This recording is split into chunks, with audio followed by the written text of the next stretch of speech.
السلام عليكم اخواتي، نتمنى تكونوا بخير وعلى خير وبصحه والسلامه يا رب. اليوم ان شاء الله غنشوفوا مع بعضياتنا واحد الشيوه من قاع الخابيه، وصفه من وصفات الجدات، من وصفات القدام. انا شخصيا كيعجبني هاد الطاجين. طاجين معسل معلك، مزيج ما بين الملوحه وما بين الحلاوه. طاجين ديال اللحم البقر او البقري، معسل ومعلك بالزبيب او العنب مجفف بالبصله وبالخيزو او بالجزر. من الاطباق القديمه المغربيه، من طواجن القدام.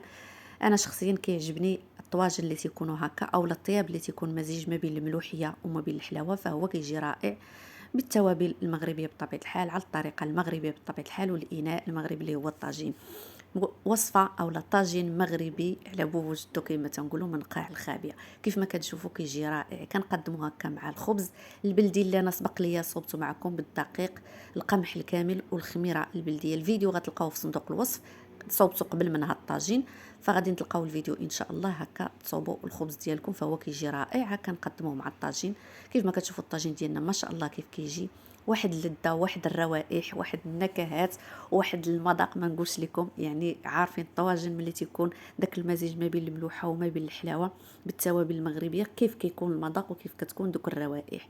كيف ما كتشوفوا الطاجين ديالنا كيجي ما شاء الله. بلا ما نطول عليكم اخواتي، نخليكم مع الفيديو، وما تنساوناش من لايك وزياره صندوق الوصف والبارطاج اخواتي مع الصديقات اللي تعم الفائده. وما تنسونيش اخواتي من التشجيعات ديالكم واللايكات ديالكم والتعاليق ديالكم. كيف ما كتشوفوا ما شاء الله الطاجين ديالنا كيف كيجي. بلا ما نطول عليكم نخليكم مع الفيديو. بسم الله على بركه الله. كيف ما كتشوفوا عندي هنا 250 غرام ديال اللحم ديال البقر، ممكن تعوضوه بالغنم، ممكن تعوضوه بالدجاج، يعني اللي متوفر عندك اختي في المنزل. كناخذوا هنا الزبيب او العنب مجفف، كنزولوا له هاد الراس ديالو ولا العويد ولا العريش، كل واحد كيسميه. كنغسلوه مزيان بالماء، يعني حتى يعني كتعرفوا راه تيكون فيه التراب، وهذا تنغسلوه مزيان. من بعد كنديروا فيه واحد شويه ديال الماء وكنرقدوه او نقعوه ونخلوه جانبا بين ما وجدنا الطاجين ديالنا، لان الزبيب غادي نديروه في اخر مرحله. اللي عنده الزبيب البلدي يكون افضل. انا متوفرش عندي الزبيب البلدي ولا العنب المجفف البلدي، فانا غادي نكتفي غير بهذا الرومي. كما كتشوفوا كنغسلوه مزيان حتى كنتخلصوا من التراب وكل ما يعني كتعرفوا كل يعني الزبيب راه ضروري ما خصو يتصل اخواتي، لان عارفينه.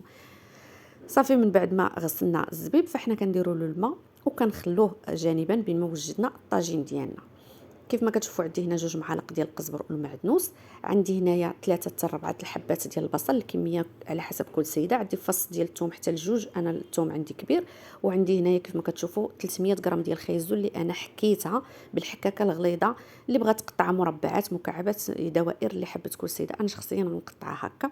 عندي هنا زيت العود، زيت المائده، وعندي هنا القرفه، عندي الابزار، وعندي الزنجبيل، عفوا الزنجبيل. وعندي اخواتي هنا الكركم او الخرقوم بلدي. وعندي معلقه كبيره ديال القزبر حبوب مدقوق او حبوب الكزبره، وعندي 2 معالق حتى ل3 ديال الماء. كيف ما دائما كنقول لكم اخواتي، الحديده ضروري من الحديده تكون تحت الطاجين.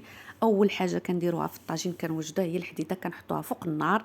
هذيك هي بمثابه الفرينه، اللي كيف ما كتعرفوا بان الطاجين قديما كان كيطيب على المجمر او الفرينه، او كان كيطيب على العواد ولا على الفاخر.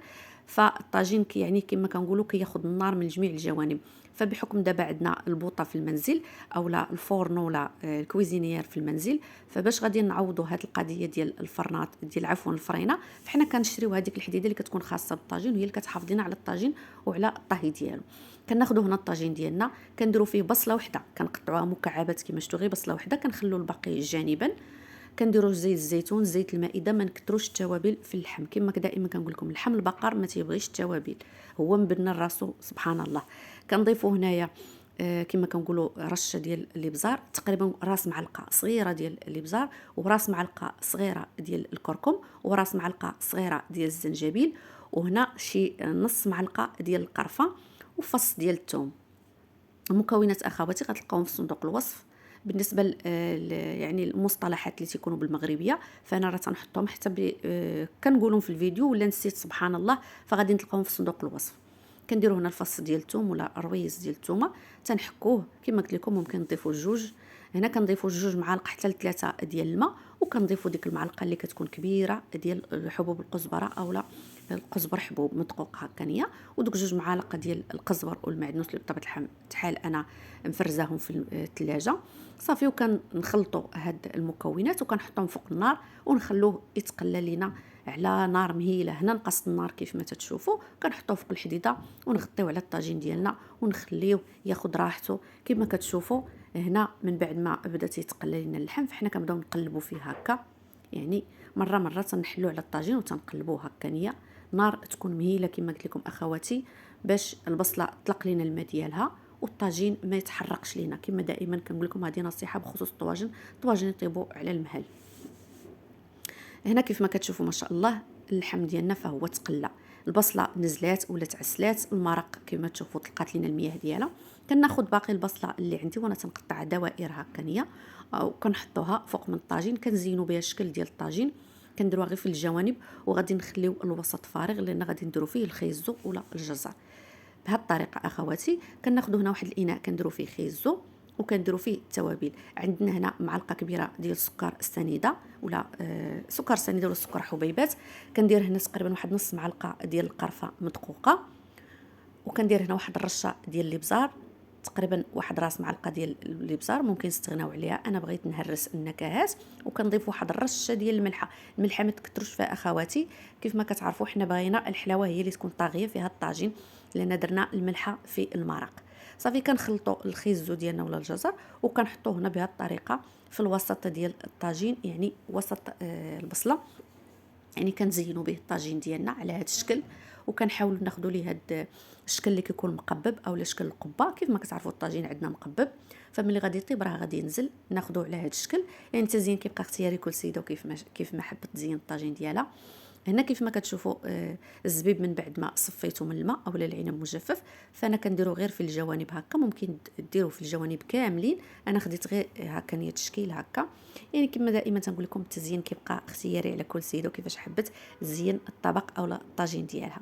كنسدو عليه وكنخليوه يطيب مره اخواتي. حنا كنعريو على الطاجين ديالنا كيف ما كتشوفوا، كنهزوا واحد المعلقه وكنبداو نهزوا في المرق وكنصبوا فوق من الجزر.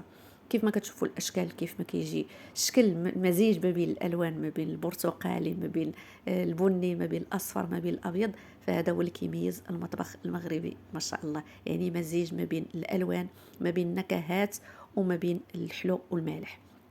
كيما قلت لكم الطاجين تيكون تيطيب مره تنعريو عليه، تناخذوا المرق وتنصبوه هكايا فوق من الجزر باش حتى داك الخيزو ولا داك الجزر حتى هو ياخذ لنا ولا يتشرب لنا من نكهات ديال المرق. صافي كنبقاو على هذه الطريقه حتى كيطيب الطاجين ديالنا. نار مهيله اخواتي.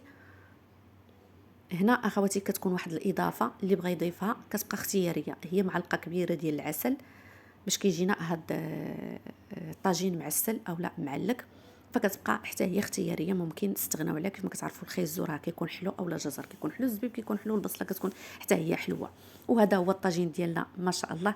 انا في هذه المرحله فانا طفيت عليه النار ولكن كيبقاش قابط السخونيه مع ديك الحديده ديال اللي كتكون لتحت حتى هي كتزيد طيب الطاجين، كيجي معلك كيجي مشرب كيجي ما شاء الله.